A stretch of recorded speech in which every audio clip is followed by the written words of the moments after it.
Abbé origine fidelis, fidèle à ses origines, ne pas oublier d'où on vient.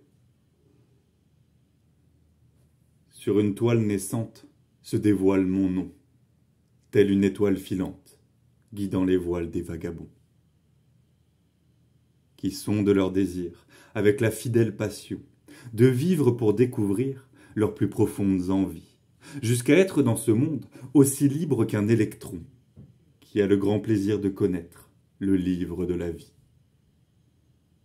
Ainsi, si j'écris des poèmes, c'est pour faire naître des rimes qui respirent tout ce que j'aime en mon intime parcours, car je sème ce qui m'inspire et tout ce qui nous sublime, afin de partager des sourires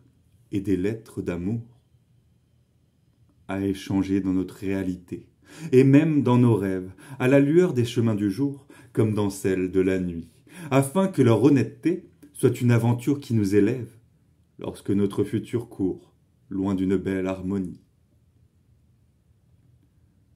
où nous pouvons ressentir la chaleur du soleil, qui nous révèle dans le silence la valeur de nos murmures, ainsi que le bonheur d'une conscience où la vie s'émerveille, des fleurs qui nous attirent avec la sève de notre nature,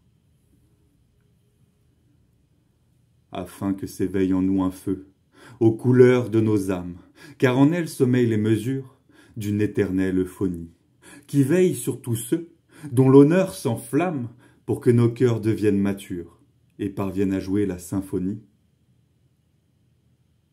du grand esprit qui protège l'arbre de vie et qui attend patiemment que nous soyons plus réfléchis face aux pièges de nos esprits et du marbre blanchi pour mettre enfin à genoux nos tourments et nous permettre d'être des affranchis. Car quels seront les trésors que nous laisserons en héritage s'il n'y a plus de faune sauvage ou de flore qui nous nourrit, avec ses fruits, ses paysages et tous ces dons qu'elle partage, afin que notre zone de confort soit aussi naturelle que notre premier cri. Dès lors, il ne tient qu'à nous d'assumer nos responsabilités pour que nos besoins puissent se blottir dans les bras de la confiance. Parce que l'affection est un atout et qu'aimer est une qualité, alors si on ne se retient pas de la fuir, nous n'aurons aucune chance. Ainsi, si j'ai cette sagesse et la spiritualité d'un chien fou, dont la particularité de sa foi est de croire en un avenir meilleur, c'est parce que j'ai la noblesse d'avoir pris et rendu des coups afin de devenir un roi avec des pouvoirs protecteurs. Car finalement j'ai compris, comme l'étincelle d'une évidence, que je me devais de m'émanciper et aussi de me faire violence, afin de m'extirper du puits de mes cruelles souffrances, imprégnées par la folie et les misères de la finance. Dès lors, pour ne pas me vendre et me libérer de l'impuissance, j'ai dû apprendre à faire mes choix en mon fort intérieur, car en faisant l'effort de me rendre à l'endroit de mon essence, j'ai pu entendre la fière voix de mon être créateur. C'est alors que j'ai déterré, dans le sanctuaire de mes talents, ce qui pouvait enfin raviver la flamme des êtres vivants, car depuis longtemps j'avais enterré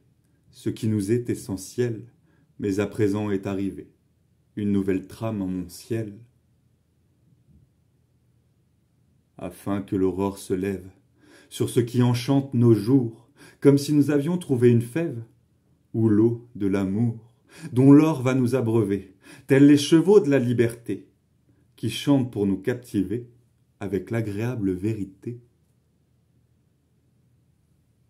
qu'il nous faut fêter l'autonomie et l'indépendance des véritables artistes qui se libèrent de leur sort avec la résistance des insoumis. Et il nous faut aussi célébrer l'existence des ressorts de nos amis humanistes qui luttent pour que dansent encore en nos corps les lumières de la vie.